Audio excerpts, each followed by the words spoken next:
Baik, selamat pagi teman-teman semua. Saat ini saya akan menyampaikan hal-hal atau poin-poin penting terkait dengan model-model pendidikan dalam keperawatan.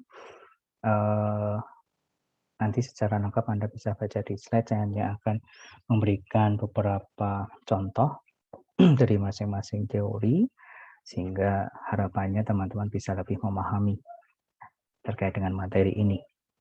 Baik, yang pertama yang harus teman-teman mengerti adalah yang dimaksud dengan pendidikan dalam keperawatan di sini bukan hanya sekedar pendidikan di dalam perguruan tinggi atau suatu kampus gitu ya, tetapi teman-teman harus ingat bahwa sebagai perawat, teman-teman itu berperan sebagai edukator. Nah, edukator di sini subjek kita memberikan pendidikan itu bisa berupa pasien, keluarga pasien, suatu kelompok atau komunitas yang terdiri dari beberapa individu atau masyarakat, dan juga bisa juga subjek pendidikan kita adalah mahasiswa keperawatan itu sendiri. Jadi model-model di sini sifatnya luas ya, tidak hanya pada pendidikan kesehatan saja. Oke. Yang pertama adalah health belief model, atau kalau kita terjemahkan menjadi model keyakinan akan suatu kesehatan. Oke, ini bisa dibaca sendiri.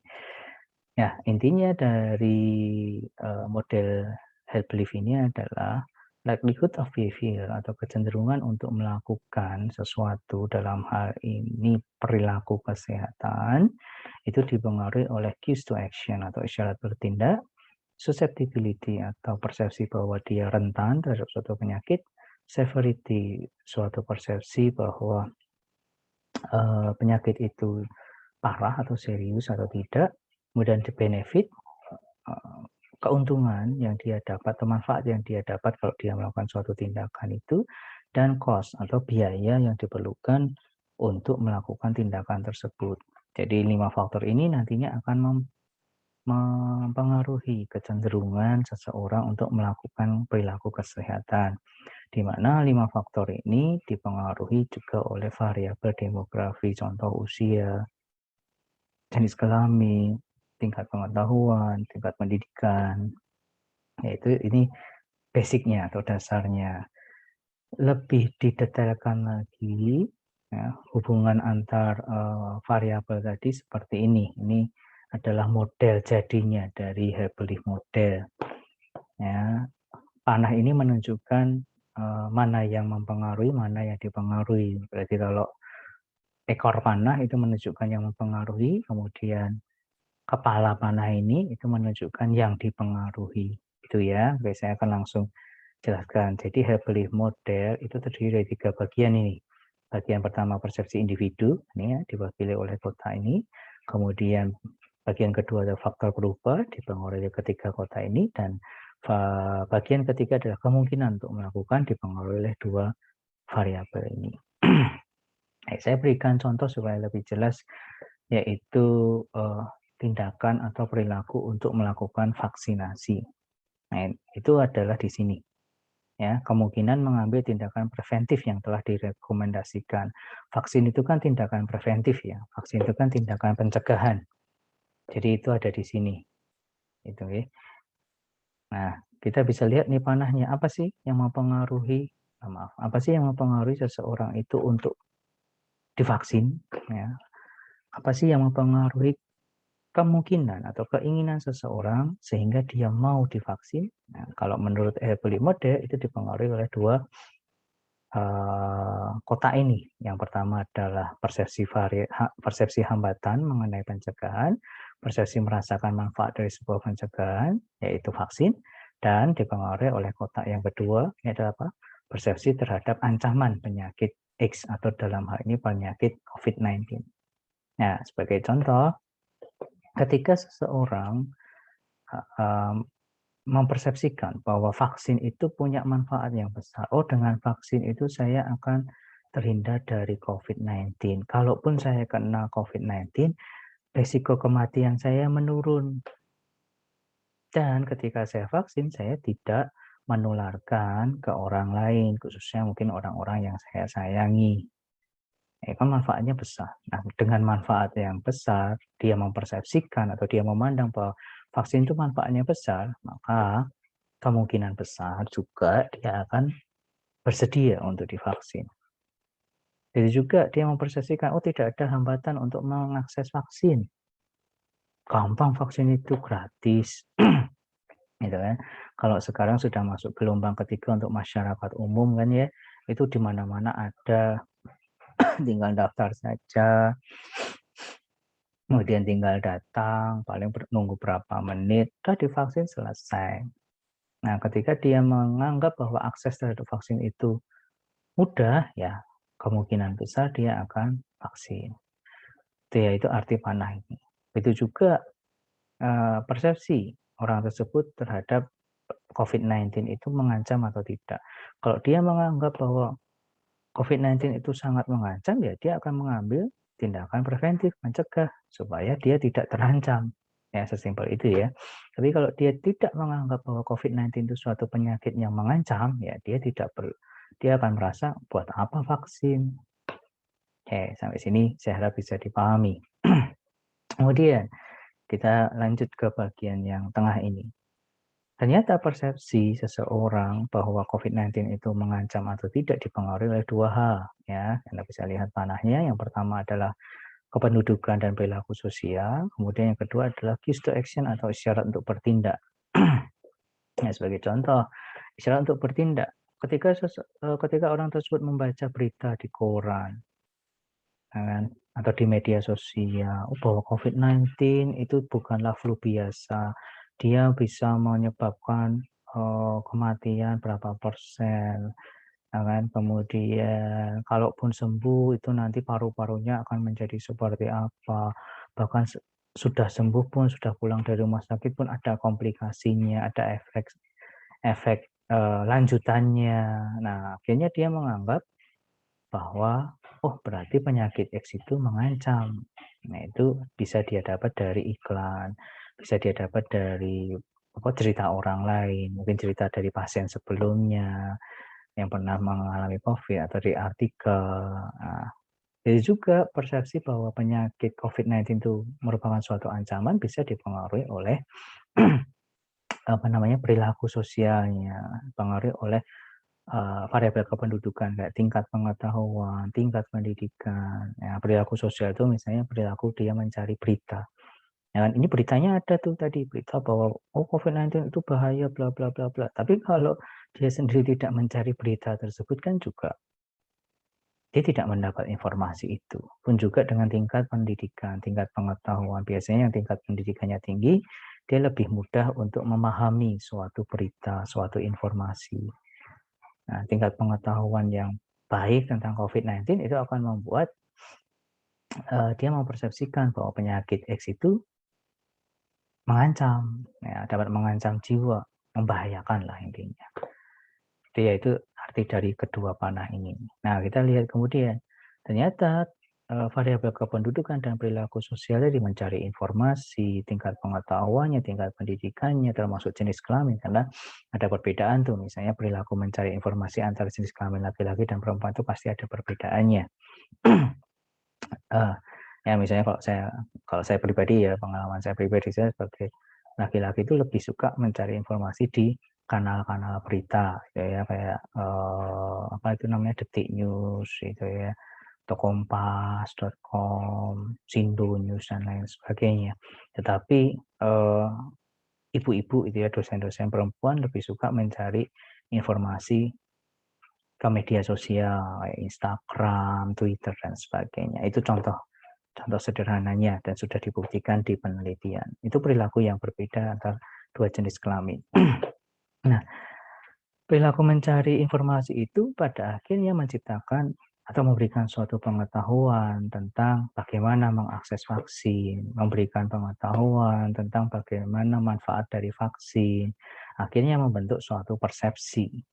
Persepsi bahwa, oh ternyata mengakses vaksin itu mudah, oh ternyata vaksin itu bermanfaat. Nah, balik lagi tadi, ketika dia mempersepsikan bahwa vaksin itu bermanfaat dan aksesnya mudah, ya dia akan kemungkinan besar menyediakan dirinya atau merelakan dirinya untuk divaksin. Oke, semoga bisa dipahami ya panah-panah itu. Kemudian kita lihat lagi ke sini sekarang. Nah, perilaku mencari informasi termasuk usia, jenis kelamin, pengetahuan pendidikan tadi ternyata juga mempengaruhi persepsinya dia. Bahwa dia rentan enggak sih terhadap COVID-19?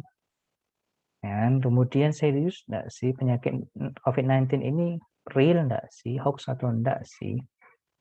Ya, dia bisa akses di mana media atau di media sosial atau di internet. Akhirnya dia mempersepsikan, oh ternyata saya laki-laki usia segini punya apa itu namanya komorbid, ya, saya rentan untuk mengalami penyakit COVID-19 ini.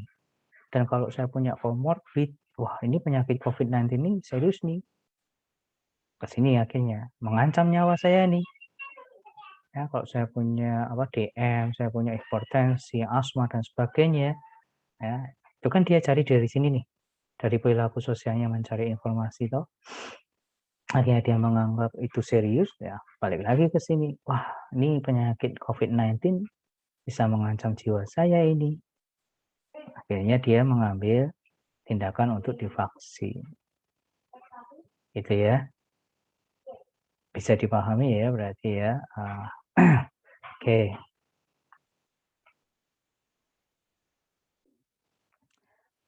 Oke, kita lanjutkan ya. Saya harap tadi contohnya sudah bisa memberikan gambaran terkait dengan Headcliff model ini. Oke, nanti bisa dibaca sendiri. Saya rasa tadi sudah saya jelaskan semua. Nah, jadi simpulannya terkait dengan model tadi bahwa ketika seseorang merasakan bahwa manfaatnya itu lebih besar dari hambatan, ya maka dia akan melakukan tindakan tersebut, kemungkinan besar melakukan tindakan tersebut. Kemudian kalau manfaatnya dia merasakan bahwa manfaat vaksin itu lebih kecil daripada hambatan yang harus dia alami untuk mengakses vaksin itu, ya dia menjadi tidak mengakses vaksin itu. Nah, yang jadi masalah itu gini, kalau dia mempersepsikan manfaatnya ya tinggi, tapi hambatannya juga tinggi. Ya, itu agak sulit dipecahkan.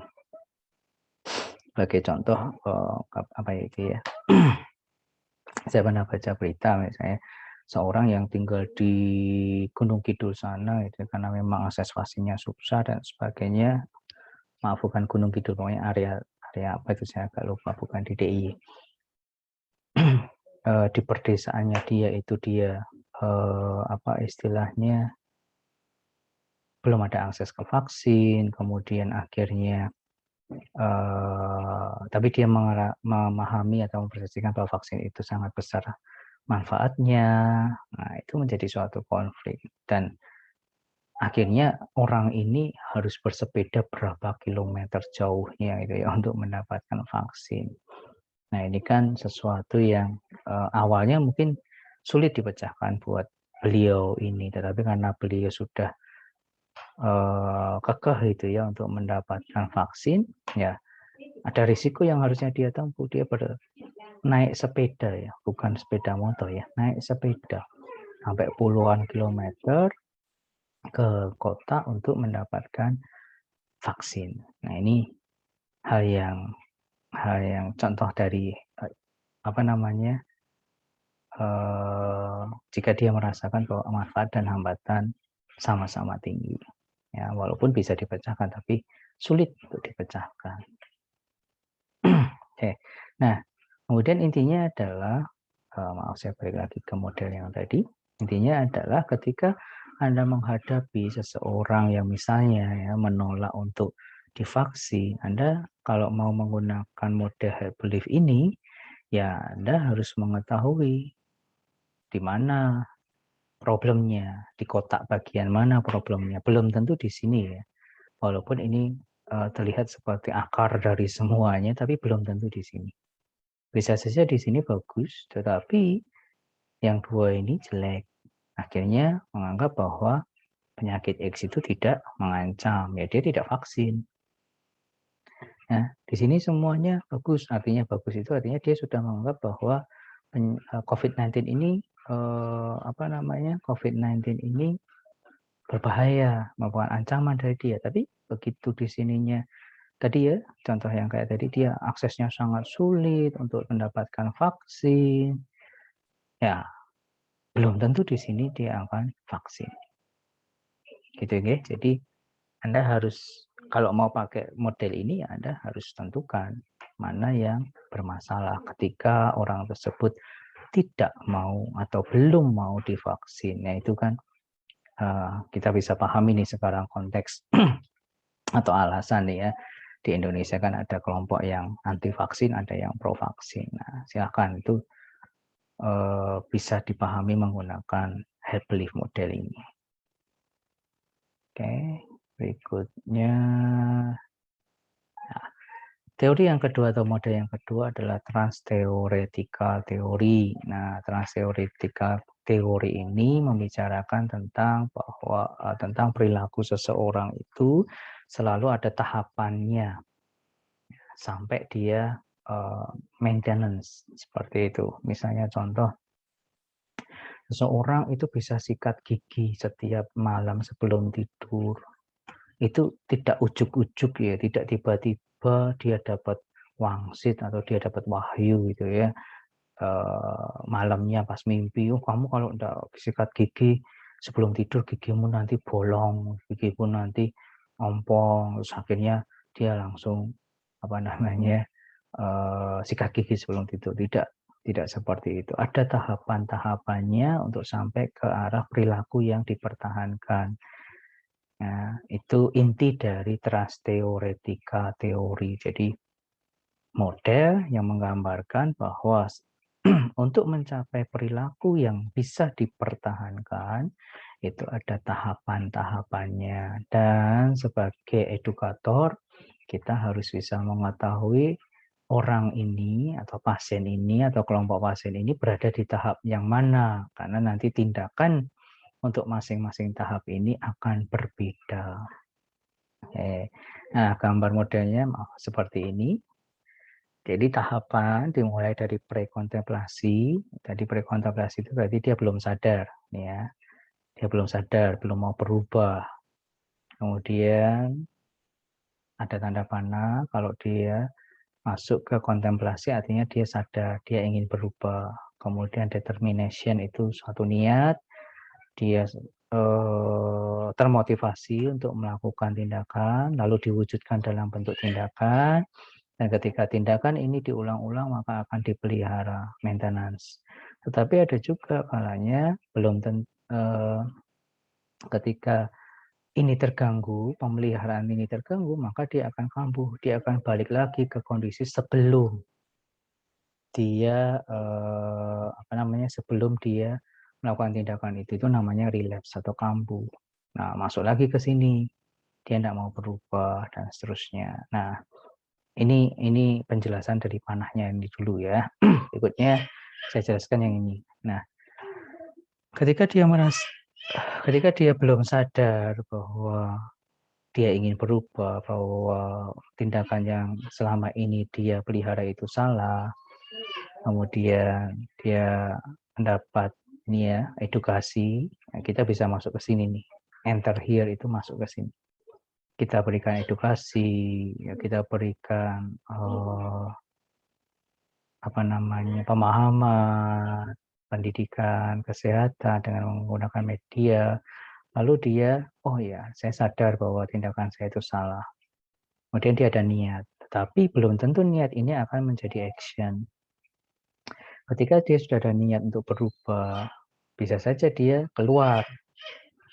Dia mengurungkan niatnya untuk melakukan tindakan tersebut dan akhirnya balik ke sini.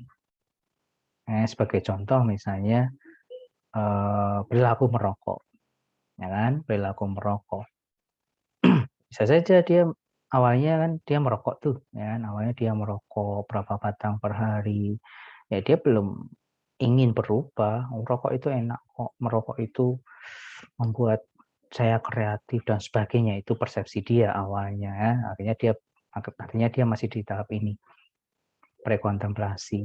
Nah, dia belum sadar bahwa merokok itu berbahaya atau dia belum ingin merubah untuk dia tidak merokok lagi. Kemudian seorang edukator, perawat masuk ke sini memberikan edukasi bla bla bla blanya, akhirnya oh ya saya sadar. Orang itu sadar bahwa merokok itu berbahaya, merokok itu merugikan dia, lebih banyak ruginya. Ya, buang-buang duit. Harusnya duitnya bisa untuk makan, enak, makan kenyang, tapi dibakar jadi rokok yang akhirnya malah menimbulkan penyakit. Wah, dia sudah sadar nih. Kemudian dia ada niat untuk melakukan perubahan perilaku. Saya nggak mau lagi merokok. Tapi bisa saja ketika sampai di sini, belum sampai ke merubah perilakunya, ada tuh godaan, ada tuh faktor dari luar, faktor dari sosialnya mungkin. Biasanya kan gitu ya, kalau merokok itu kan biasanya ada faktor dari sosial, biasanya tidak selalu. Akhirnya dia keluar, tak jadi ah. Atau misalnya juga dari internalnya dia, ketika dia sudah ada niat untuk berhenti merokok, tapi setiap tadi ya misalnya ada nih orang yang merokok karena alasan kalau untuk mengeluarkan daya kreativitasnya ya. Ya, intermezzo aja ya, buat saya sih itu natural gobloknya. Iya kan. Kalau kita lahir itu kan sudah punya otak yang luar biasa. Ini nanti Anda akan tahu di sistem neurobehavior betapa hebatnya otak Anda itu, kreatifnya otak Anda itu kan.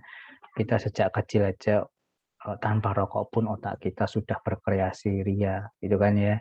Mosok ya kita sudah dewasa kayak gini butuh rokok untuk berkreasi ria. Makanya saya bilang itu gobloknya alami gitu ya. Kalau ada orang yang ngomong rokok itu meningkatkan kreativitas. Itu cuma alasan saja. Tapi balik lagi ke kasus ini ya. Ketika dia sudah ingin atau sadar bahwa merokok itu berbahaya dan ada niat, tapi kemudian dia melakukan pekerjaan, terus kok enggak ada ide ya. Nah, ini biasa saja akhirnya dia keluar. Ini namanya temporary exit. Ketika dia keluar, dia balik lagi ke sini. Karena enggak ada ide tadi kan. Dia enggak ada ide, merasa dia enggak kreatif gitu ya. Akhirnya balik lagi lah merokoknya. Oh, ternyata merokok itu enak ya, ada ide udahlah enggak usah berhenti merokok. Bisa dipahami ya. Itu juga tadi tekanan dari sosial. Wah, cemen, enggak bisa cowok kok enggak ngerokok, banci lu. Gitu. Dia keluar, balik lagi ke sini. Itu contoh kasusnya. Tapi ada juga yang walaupun ada apa namanya godaan dari luar atau tadi godaan dari dalam yang dari internal, dia akhirnya tetap lanjut ke action. Nah, di action ini biasanya merupakan tantangan yang terbesar gitu ya. Dua inilah determination, action ini tantangan yang terbesar. Kan dia harus mengulang, setiap hari dia harus meluruskan niatnya lagi, mengulang untuk tidak merokok day by day lah, hari per hari. Ya, sampai akhirnya terpelihara maintenance. Nah, ketika sudah sampai sini, dia bisa keluar tuh. Ya, dia bisa keluar. Artinya keluar atau permanent exit ini udah dia tidak akan merokok lagi. Itu bisa. Nah, ini arti dari permanent panah ini ya, permanent exit ini. Nah, tetapi kayak tadi sama seperti di sini. Walaupun dia sudah termaintenance ketika ada nih godaan baik dari eksternal maupun internal, dia bisa masuk ke relapse, artinya kekambuhan. Nah, ketika di sini tidak terpelihara dengan baik, ketika di sini tidak apa ya istilahnya ya dijaga nih niatnya tadi, dijaga nih apa namanya social support yang baik tadi ya, malah ketemu social support yang jelek-jelek yang selalu ngajak rokok ya, ngiming-ngiming rokok ya dia bisa saja ke relapse, kambuh. Nah, kalau sudah kambuh balik lagi kan, udahlah ngapain sih udah susah-susah saya berhenti merokok, pada akhirnya saya enggak kreatif, saya enggak ada ide lagi, udahlah balik lagi ngerokok aja. Nah, itu akan lebih sulit lagi nanti. Itu ya, semoga bisa dipahami maksud dari panah-panah ini. Berikutnya di teori teoretika ini juga memberikan informasi apa yang harus kita lakukan sebagai edukator ketika kita tahu oh orang ini ada di tahapan mana. Apakah tahap prekontemplasi, kontemplasi, persiapan, action, atau maintenance. Nah, ini nanti bisa dibacalah, dipahami sendiri-sendiri ya. Intinya kalau pada tahap prekontemplasi, di mana kita enter ini, di mana kita masuk ini, ya peran media, peran Menkes itu sangat tinggi. Nah, bagaimana pendekatan intervensinya? Ya kita berikan informasi terkini. Oh, rokok ini berbahaya loh, berbahayanya seperti ini. Nah, komunikasi persuasif. Nah, kita tidak bisa nih pada mereka yang apa ya istilahnya, mereka yang sudah bertahun-tahun merokok ya, dan tidak ada keinginan untuk berhenti merokok, terus tiba-tiba datang, Pak, rokok itu marai impoten loh, bikin kanker loh, haram itu, bla bla bla bla, terus berharap mereka akan sadar. Tidak. Nah, itu butuh proses yang lama. Nah, itu namanya komunikasi persuasif. Kita tidak menghakimi, ya. Apalagi kita sebagai edukator yang bukan temannya ya. Ya, berbeda kalau misalnya saya sebagai perawat, tapi saya juga punya teman yang sudah saya kenal lama dan merokok. Nah, itu caranya kan akan berbeda. Saya sebagai teman kan sudah komunikasi saya sudah persuasif. Tapi ketika Anda datang ke pasien ini atau sebaliknya pasien ini datang ke Anda dan Anda tahu bahwa dia merokok dan tahap prekontemplasi, itu tidak bisa dengan kita langsung bombardir dengan banyak informasi tentang rugi atau kerugian merokok tadi, tidak bisa. Ya, itu butuh komunikasi persuasif. Nah, kemarin kan sudah belajar ya tentang komunikasi terapeutik, itu silahkan dipraktekkan. Pun bisa juga dengan pengalaman. Ya, pengalaman di sini bisa dengan pengalaman pribadi atau pengalaman orang lain atau bahkan menyaksikan sendiri. Contohnya seperti apa sih kanker paru itu? Ya, bisa ada juga cara yang seperti itu ya. Contoh kalau kemarin ada tuh ketika pas COVID atau pas kontra orang-orang yang menolak vaksin ya, atau orang-orang yang menganggap COVID itu hoax atau cuma karangan itu kan, ada tuh yang ahli yang menganjurkan dah bawa saja ke rumah sakit jadi relawan. Nah, itu termasuk memberikan pengalaman. Ya, si ahli itu berkata biar mereka merasakan sendiri, biar mereka tahu kayak apa COVID itu. Nah, itu namanya memberikan pengalaman. Ya, bukan berarti kita harus gitu ya, nunggu nanti dia kanker harus sendiri terus baru ngomong syukur rasa no, ya itu enggak, itu bukan edukator yang baik ya. Tapi kita bisa tuh kayak tadi memberikan pengalaman ya, contoh-contoh dari mereka yang sudah terkena kanker paru-paru akibat merokok. Ya, itu sebabnya dulu kan apa itu namanya, bungkus rokok itu kan tidak ada gambar macam-macam ya. Kalau sekarang kan ada gambar tuh kayak kanker tenggorokan seperti apa, kanker paru seperti apa ketika dia akibat dari merokok yang bertahun-tahun dan sebagainya. Itu termasuk media, ya kan, media prokes memberikan pengalaman lah, walaupun bukan langsung secara realnya ke lapangan, tapi harapannya tadi. Nah, itu juga ketika kita tahu bahwa dia ingin berubah, ya, tapi mungkin belum ada sampai ke niat, ke action, maaf. Ya, dia ada keinginan untuk berubah. Nah, ini juga masih menggunakan media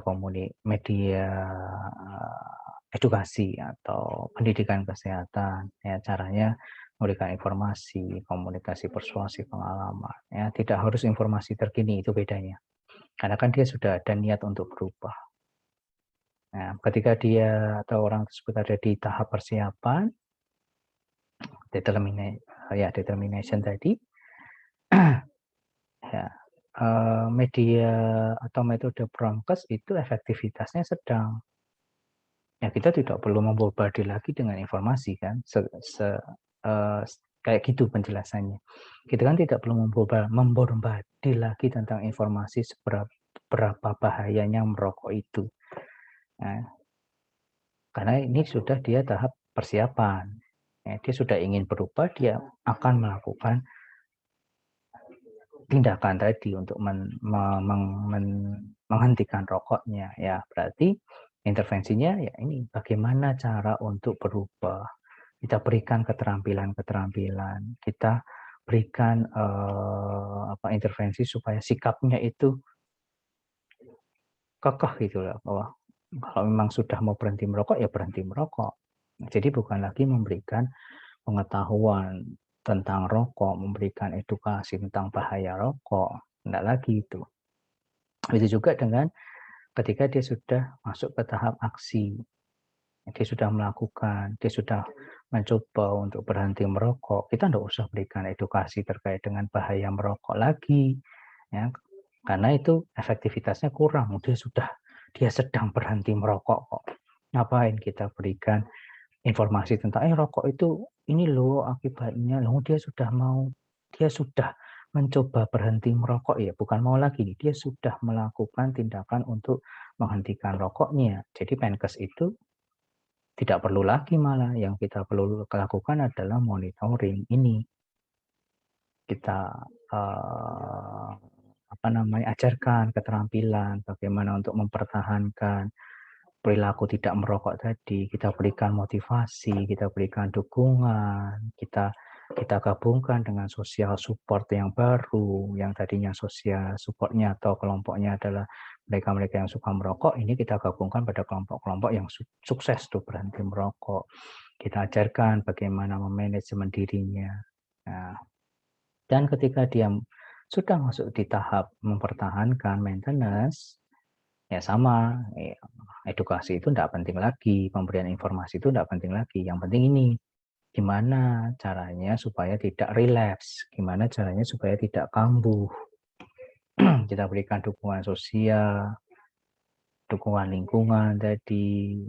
Nah, karena mempertahankan itu lebih sulit ketimbang yang aksi. Jadi tidak perlu lagi kita berikan edukasi. Itu ya, ini inti dari Transteoretika teori. Oke, berikutnya adalah Theory of Reason Action. Bahasa Indonesianya adalah alasan dari suatu tindakan. Intinya, semua tindakan itu selalu dimulai dari niat. Nah, kayak gini ya. Pokoknya semua perilaku ini diyakini oleh si pencipta dari teori Reason Action ini, semua perilaku kesehatan seseorang, apapun itu, baik yang sehat ataupun yang sakit, baik itu merokok atau tidak merokok, baik itu vaksin atau tidak vaksin, itu selalu diawali dengan adanya niat. Kalau tidak ada niat, ya tidak muncul ini. Itu ya, menurut teori Reason Action. Nah, niat itu sendiri dipengaruhi oleh 3 faktor. Yang pertama sikap. Sikap ini adalah kepercayaan tentang hasil perilaku dan evaluasi terhadap hasil, ya, sikap dirinya sendiri. Yang kedua adalah norma penting, ya, norma yang penting yang berlaku di sosialnya dia, di masyarakat. Dan norma subjektif, ini adalah kepercayaan tentang sikap dari orang yang dianggap penting atau motivasi untuk mengikuti orang yang dianggap penting. Jadi ini lebih bersifat eksternal. Oke, langsung aja contohnya. Nah, ini saya contohkan yang lain lagi. Perilaku melakukan seks bebas. Orang yang melakukan seks bebas itu pasti dimulai dari niat. Kalau tidak ada niat, ya dia tidak melakukan. Oke, paham ya? Ini arti panah ini. Kemudian niat itu muncul dari mana? Tadi norma subjektif, sikap, ini ya norma subjektif, sikap, dan apa tadi? Norma penting. Norma penting itu norma yang berlaku di masyarakat. Ya, dia mempersepsikan ya, atau menurut ya pergaulannya dia, seks itu udah wajar, free sex itu sudah biasa di kalangan sekarang, zaman sekarang. Kalau tidak free sex itu jadul, apa ya istilahnya ya, kolot, kuno. Nah, itu norma penting. Kemudian subjektif norm. Dia menganggap bahwa orang yang penting dalam dirinya adalah pacarnya tentu saja. Nah, tergantung nih pacarnya bagaimana sikap pacarnya, bagaimana kepercayaan pacarnya. Oh, menurut pacar saya bahwa seks bebas itu adalah wujud dari cinta. Wejian.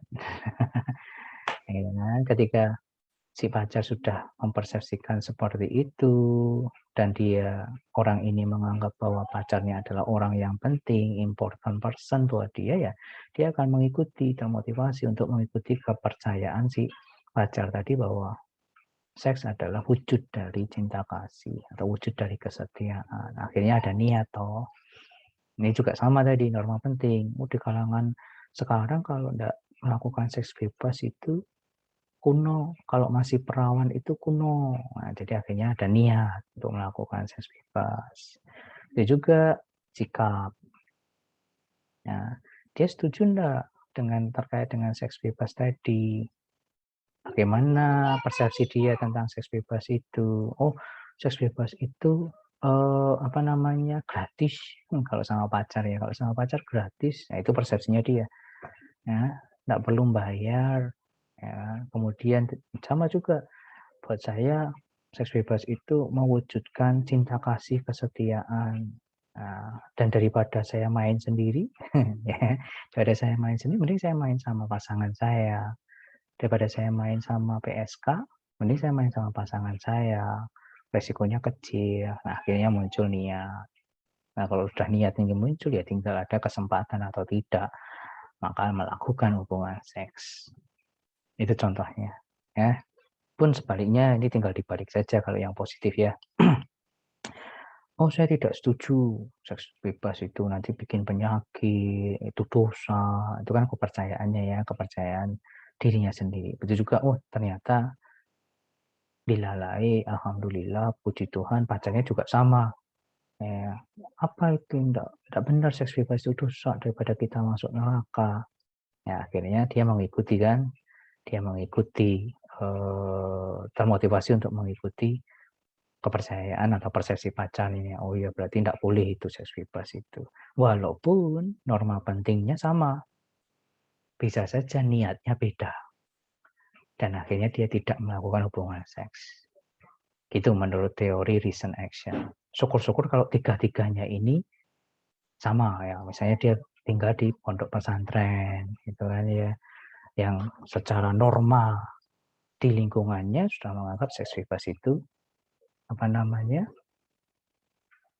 dosa dan tidak boleh dilakukan ya. Akhirnya dia tidak ada niat untuk melakukan seks bebas dan akhirnya tidak melakukan. Oke. Nah, ini nanti silakan coba Anda pahami ya sesuai dengan penjelasan saya tadi. Ini contoh yang lain perilaku untuk melakukan KB, apapun jenis KB-nya ya. Silakan nanti Anda pahami. Kalau masih belum paham nanti bisa Anda tanyakan di sesi diskusi. Jadi sudah nanti Anda baca sendirilah.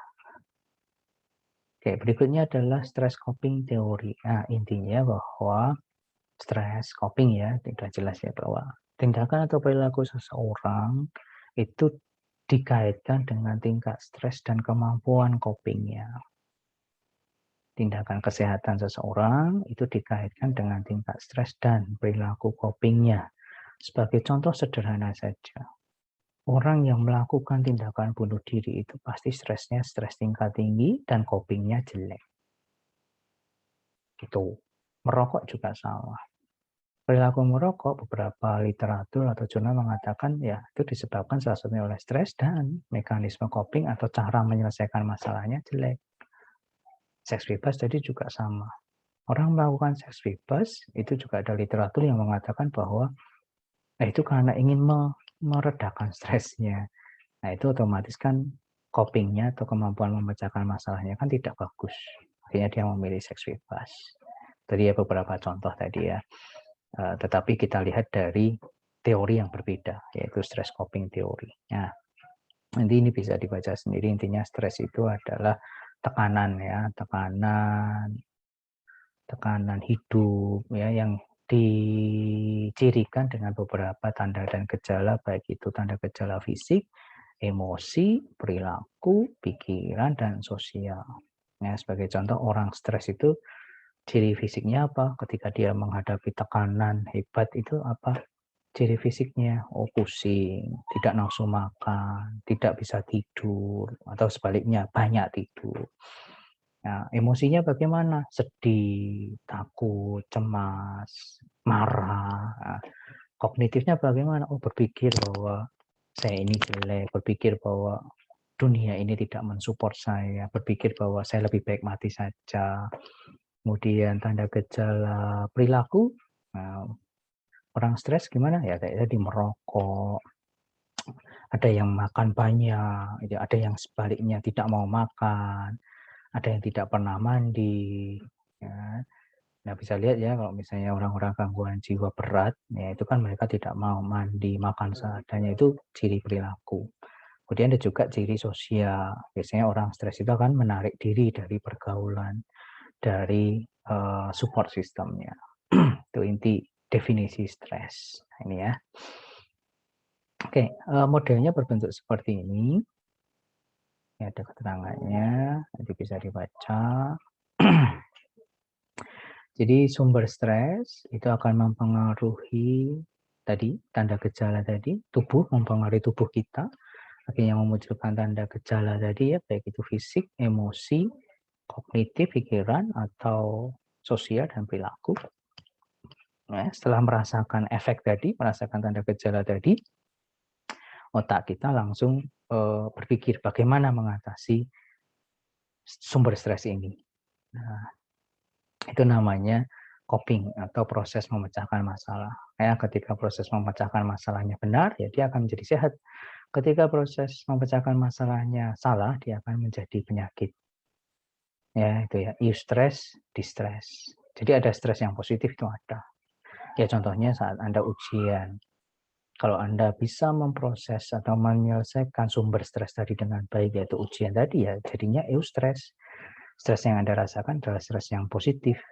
Dengan Anda stres, Anda belajar, ya, dan Anda lebih ingat biasanya kan gitu. Kalau misalnya Anda cemas ya, cemasnya tapi cemas yang ringan gitu ya, stres yang ringan, stres yang sehat, itu kan Anda akan lebih mudah memahami, Anda akan lebih mudah mengingat materi Anda. Tapi kalau stresnya sudah distres, yang stres yang tidak baik, stres yang sakit gitu ya, ya tidak bisa.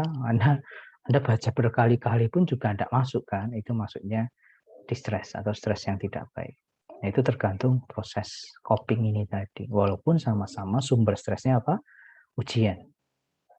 Ya, sama-sama menyebabkan pusing, sama-sama menyebabkan atau dipersepsikan sebagai stres ya. Tetapi ketika proses copingnya baik ya dia jadinya eustress, sehat tetap. Tapi ketika proses copingnya atau memecahkan masalahnya jelek ya jadinya penyakit. Ya, soal tadi sudah saya sebutkan contohnya ya. Kayak bunuh diri, depresi, terlalu bulimia, anoreksia yang banyak makan atau bahkan tidak makan sama sekali itu ya. Nanti kita akan lebih pahami ini di keperawatan jiwa. Nah, intinya untuk konteks hari ini ya Anda bisa lihat banyak orang yang mengalami stres, gitu, apalagi ini masa pandemi. Gitu kan ya, masa pandemi, pembatasan sosial, Anda mungkin saat ini juga mengalami stres, harusnya sudah bisa kuliah ke Jogja, itulah ya, lepas dari orang tua, ya, tapi masih di rumah, gitu. Belajar dari rumah itu juga bikin stres, tidak cuma mahasiswa, dosennya juga ikut stres. Nah, itu harus dipahami. Nah, intinya ada di sini. Bagaimana kita bisa memberikan edukasi kepada pasien atau kepada orang itu, bahkan kepada diri kita sendirilah ya, pada diri sendiri bagaimana memecahkan masalah itu dengan baik. Bagaimana membuat coping yang baik supaya kita tetap sehat nih, walaupun Anda belajar di rumah. Saya juga sama, walaupun WFH ya, work from home, banyak pembatasan dan sebagainya, saya tetap sehat ya. Coping ini utamanya. Anda harus bisa mengedukasi atau memberikan keterampilan coping yang benar terhadap pasien. Oke, ini masih dalam teori coping stressor tadi, bahwa intinya ketika ada stresor akan ada primary appraisal, penilaian primer. Kemudian ada secondary appraisal, penilaian sekunder, bagaimana mengatasinya. Lalu outcome-nya, kalau bisa diatasi sehat, kalau tidak bisa diatasi muncul stres distress. Dan ketika muncul stres, ya, itu ada yang namanya general adaptation stres. Ini adalah tanda gejala dari yang saya sebutkan, tanda gejala stres tadi. Ya, kalau bisa coping atau menyelesaikan masalah dengan baik, ya muncul adaptasi sehat. Tapi kalau dia tidak bisa menyelesaikan masalah tadi dengan baik, ya jadinya tidak bisa beradaptasi atau sakit. Oke. So, intinya sama saja dari ini. Ya, ini beberapa, ini lebih jelasnya lagi.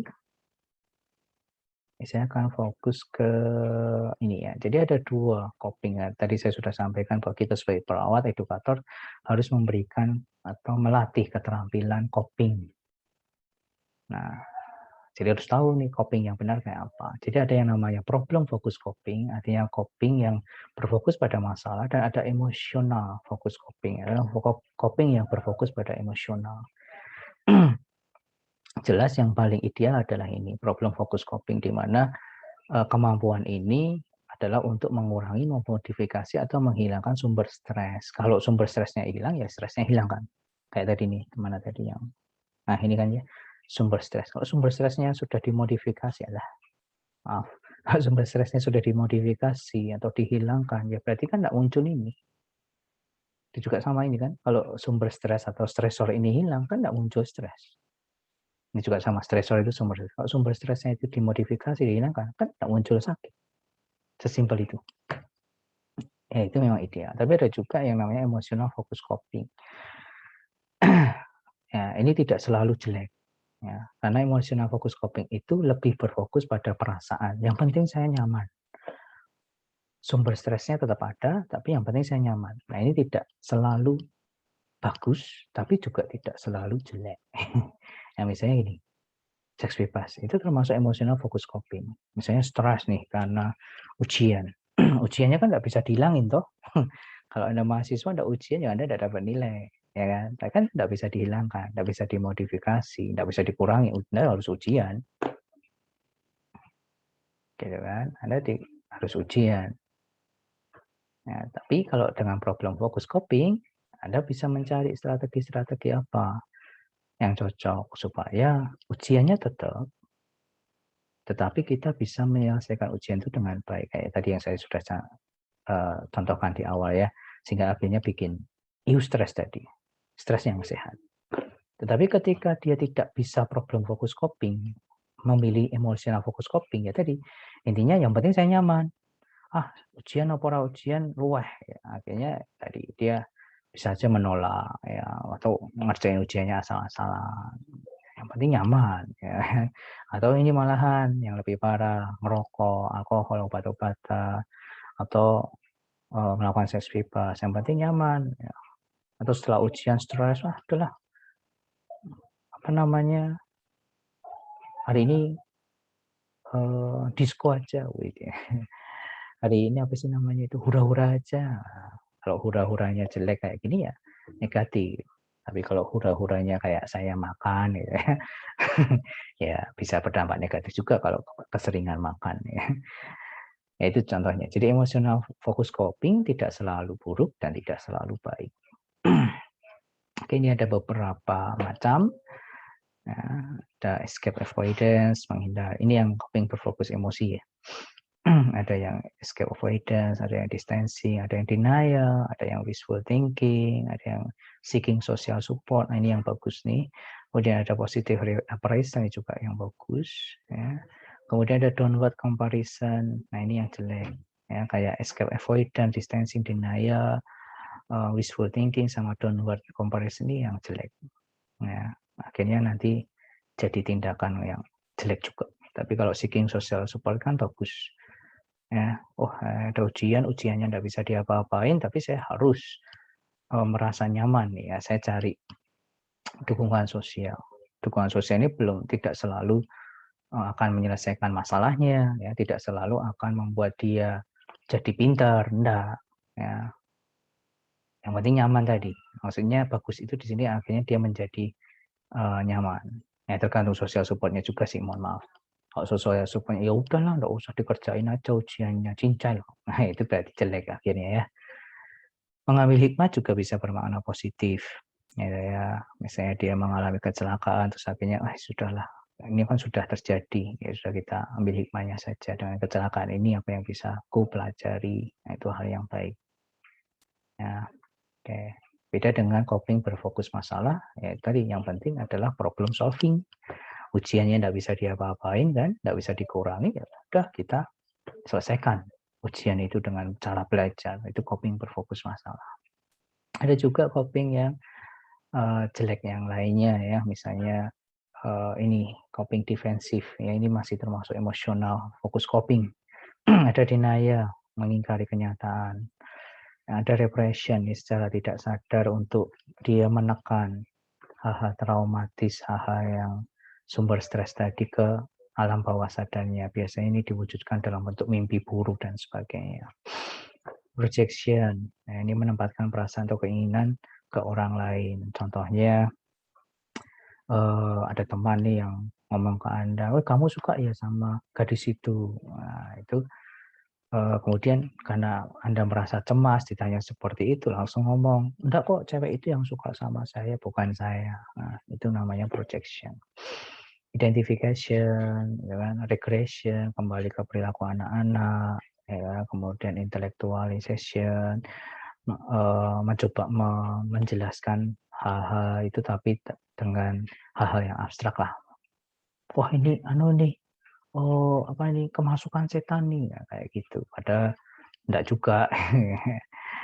Itu intellectualization. Jadi semuanya dibawa ke hal-hal yang abstrak tadi. Kemudian reaction formation, ya misalnya contoh dia melakukan seks bebas ya, tapi untuk membuat dia merasa nyaman, dia menasihati orang lain. Jangan seks bebas itu tidak baik dan sebagainya. Itu reaction formation. Displacement, ya menggeser kemarahannya, kecemasannya ke suatu objek pengganti. Ya, sublimation itu pengalihan motif rasanya ditekan ke saluran yang lebih dapat diterima secara sosial. Ini bisa menjadi lebih positif. Contohnya nih, ya dia orang yang suka berkelahi, ya, dia sumber stresnya adalah perkelahian dan sebagainya. Ya itu akhirnya daripada dia berkelahi dia menjadi atlet bela diri. Nah itu sublimation. Kayak gitu ya, itu lebih diterima secara sosial. Tapi tergantung lagi social supportnya ini positif atau negatif. Kayak tadi ya, seeking social support-nya, social support-nya positif atau negatif. Kalau social support-nya negatif ya tadi, ya udahlah mending nggak usah ujian. Nah itu tergantung komunitasnya dia. Udahlah nggak usah dipikir ujian itu. Udah yuk kita ngerokok aja. Nah, tapi kalau social support-nya bermakna positif ya akhirnya ini juga bisa menjadi suatu positif ya. Tapi tadi ini masih termasuk dari yang penting saya nyaman. Ya, masalahnya tidak selalu terselesaikan karena bukan termasuk dalam apa tadi coping berfokus masalah. Ya, saya rasa itu yang bisa saya tambahkan, jelaskan dari hal-hal yang menurut saya mungkin agak susah dipahami dari teori ini. Silakan Anda baca-baca lagi materi saya. Kalau masih ada yang belum jelas, ya nanti Anda bisa tanyakan di sesi diskusi. Oke, terima kasih. Tetap sehat semuanya.